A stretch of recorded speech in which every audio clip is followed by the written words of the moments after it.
आज मैं आप सबसे शेयर कर रही हूँ दुबई का सबसे ट्रेंडिंग स्ट्रीट फूड क्रिस्पी पराठे के अंदर juicy beef patty, spicy sauce और चीजी लेयर्स। एक ऐसा बर्गर जो देखते ही मुंह में पानी ले आए। और ये है दुबई का फेमस बीफ पराठा बर्गर, बिल्कुल असली स्टाइल में। मैं आप सबसे कोयटा लच्छे पराठे की रेसिपी शेयर कर चुकी हूँ, जिसे आप सबने बहुत ज्यादा पसंद किया है। उस वीडियो के कमेंट्स में काफी रिक्वेस्ट आई कि आप लच्छे पराठे के साथ दुबई पराठा बर्गर बनाना बताएं। बिस्मिल्लाहिर्रहमानिर्रहीम, अस्सलाम वालेकुम फ्रेंड्स। उम्मीद है आप सब खैरियत से होंगे। सबसे पहले पराठों के लिए डो तैयार कर लेते हैं। तो यहाँ मैंने 3 कप मैदा लिया है और 3 टेबल स्पून ड्राई मिल्क शामिल किया है और ये 1 टीस्पून या हस्बे जायका नमक शामिल किया है। अब इन तमाम अज्जा को आपस में मिक्स कर लेना है और थोड़ा थोड़ा करते हुए पानी ऐड करना है और मैदे को गूंदते हुए एक सॉफ्ट सी डो तैयार कर लेनी है। ये पराठों के लिए सॉफ्ट सा मैदा गूंदकर तैयार है। अब डो की सरफेस को ग्रीस कर लेना है और बोल को कवर करके कम से कम 20 से 25 मिनट का रेस्ट देना है। अब बीफ पैटी बनाने के लिए कीमे को मैरिनेट करना है। तो यहाँ मैंने बिल्कुल बारीक 300 ग्राम कीमा लिया है। आप बीफ के कीमे की जगह चिकन या मटन के कीमे का भी इस्तेमाल कर सकते हैं। 3-4 टीस्पून या हस्बे जायका नमक शामिल किया है। हाफ टी स्पून कुटी हुई लाल मिर्चें, हाफ टी स्पून पिसी हुई लाल मिर्चें, हाफ टी स्पून पिसी हुई काली मिर्चें, 1 टीस्पून भुना कुटा साबुत धनिया, 1 टीस्पून भुना कुटा सफेद जीरा, 1 टीस्पून लहसुन अदरक का पेस्ट, 1 टेबल स्पून बारीक चॉप की हुई हरी मिर्चें। ये दरमियाने साइज के प्याज को बिल्कुल बारीक चॉप कर लिया था और इसमें से पानी को निचोड़ के अलहदा कर लिया। Half cup fresh bread crumbs शामिल किए हैं। अब इन तमाम अज्जा को आपस में अच्छे तरीके से मिक्स कर लेंगे और बोल को कवर करके मैरिनेशन के लिए फ्रिज में रख देते हैं और इतनी देर में हम बाकी तैयारी कर लेंगे।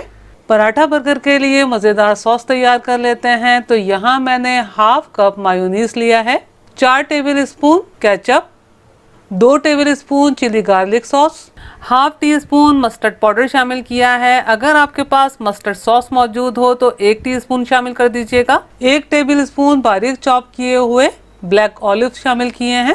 1/4 टीस्पून पिसी हुई काली मिर्चें, 1/4 टीस्पून पिसी हुई लाल मिर्चें, 1 टेबल स्पून चिली सॉस। अब इन तमाम अज्जा को आपस में मुकम्मल तौर पर मिक्स कर लेना है। अगर इनमें से कोई इंग्रेडिएंट आपके पास नहीं है तो स्किप कर सकते हैं और इनके अलावा अगर कोई सॉसेस मौजूद हैं तो वो भी इसमें ऐड किए जा सकते हैं। ये मज़ेदार सॉस बनकर तैयार है। बस आपके घर में जितने भी सॉसेस मौजूद हैं आपस में मिक्स कर लीजिएगा तो सॉस बनकर तैयार हो जाएगी। ये मैदा भी सेट हो गया है। बस 1 से 2 मिनट मजीद गूंद लेते हैं ताकि ये डो स्मूथ हो जाए। अब इसमें से एक पेड़ा लेना है। पेड़ा इतना लेना है जितना कि हम रोज़मर्रा पराठे बनाते हैं, बस उससे थोड़ा साइज में छोटा लेंगे। पेड़े को खुशके की मदद से रैंडमली बेल लेना है, यानी कि ज़रूरी नहीं है कि गोल बेलने की कोशिश की जाए। बेल लेने के बाद इस तरह पिज़्ज़ा कटर की मदद से या फिर छुरी की मदद से बारीक बारीक स्ट्रिप्स में काट लेना है। अब इस पर मैं कुकिंग ऑयल अप्लाई कर रही हूँ। अगर आप चाहें तो घी का भी इस्तेमाल कर सकते हैं। ऑयल या घी लगा लेने के बाद इस पर खुशका छिड़केंगे। अब तमाम स्टेप्स को एक जगह पर इकट्ठा करेंगे और इस तरीके से रोल कर देंगे।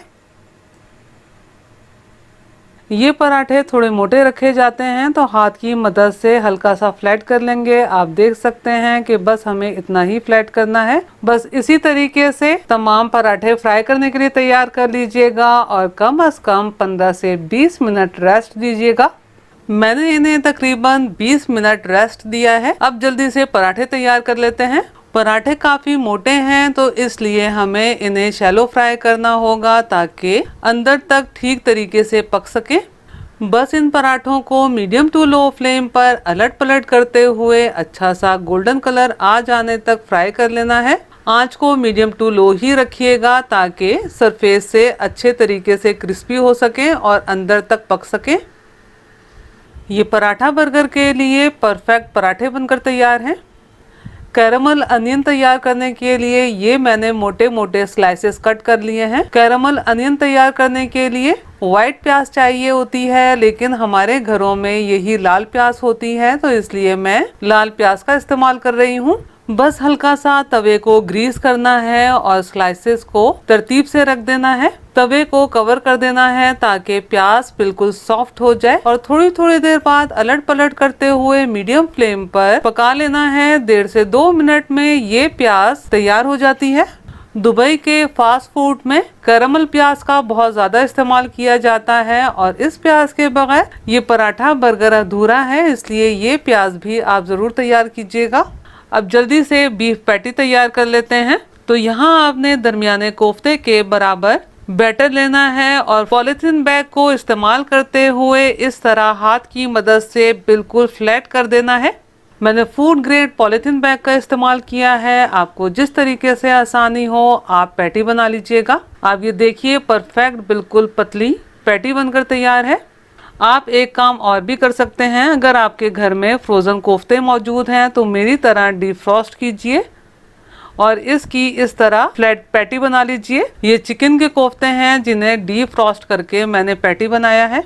पैटी या जो हमने कबाब तैयार किए हैं इन्हें हमें मीडियम फ्लेम पर शैलो फ्राई करना है और इतना फ्राई करना है कि इन पे अच्छा सा कलर आ जाए। हमने जो पैटी तैयार की हैं बहुत पतली तैयार की हैं, इसलिए इनका कुकिंग टाइम बहुत कम है। बस मीडियम फ्लेम पर जैसे ही इन पर कलर आ जाए तो आपने इन्हें हटा लेना है। अगर ओवर फ्राई किया तो ये सख्त हो जाएंगे। ये पैटी फ्राई हो गए हैं। अब इन पर बर्गर चीज स्लाइसेस रखने हैं। अब इनको कवर कर देना है और फ्लेम को ऑफ कर देना है ताकि ये जल्दी से मेल्ट हो जाए। बिल्कुल सेम प्रोसेस से चिकन की पैटी भी आपको फ्राई करके तैयार करनी है। दुबई पराठा बनाने के लिए हमारे पास तमाम चीजें तैयार हैं। अब पराठा बर्गर को असेंबल करना है। पराठे को दरमियान में से कट करना है। फिर एक साइड पर जो हमने सॉस तैयार की है सॉस अप्लाई करेंगे। तवे से डायरेक्ट उतार के आपने पैटी पराठे पर रखनी है। इन दुबई पराठा बर्गर में सलाद के पत्ते या खीरे वगैरह का इस्तेमाल नहीं किया जाता, लेकिन अगर आप करना चाहें तो कर सकते हैं। अब इस पर कैरामल प्याज अरेंज करेंगे। ये जो पराठे का दूसरा किनारा है इस पर या तो मायोनीज अप्लाई कीजिए या फिर आप फ्रेश क्रीम का भी इस्तेमाल कर सकते हैं। ये मज़ेदार लच्छेदार पराठे के साथ पराठा बर्गर बनकर तैयार है। आप मेरे तरीके से ये रेसिपी ज़रूर ट्राई कीजिएगा। मुझे कमेंट्स करके बताइएगा कि आपको मेरी रेसिपी कैसी लगी। अगर आपको मेरा काम थोड़ा सा भी पसंद आया हो तो मेरी वीडियो को लाइक कीजिए, अपने दोस्त अहबाब में शेयर कीजिए, चैनल को सब्सक्राइब करना और बेल बटन को क्लिक करना बिल्कुल भी मत भूलिएगा। अल्लाह हम सबका दस्तरख्वान हलाल रिस्क से वसी तर फरमाए, आमीन। मुझे और मेरी फैमिली को भी अपनी दुआओं में याद रखिएगा। अपना और अपनी फैमिली का बहुत ख्याल रखिएगा। अगली रेसिपी की वीडियो तक के लिए अल्लाह हाफिज।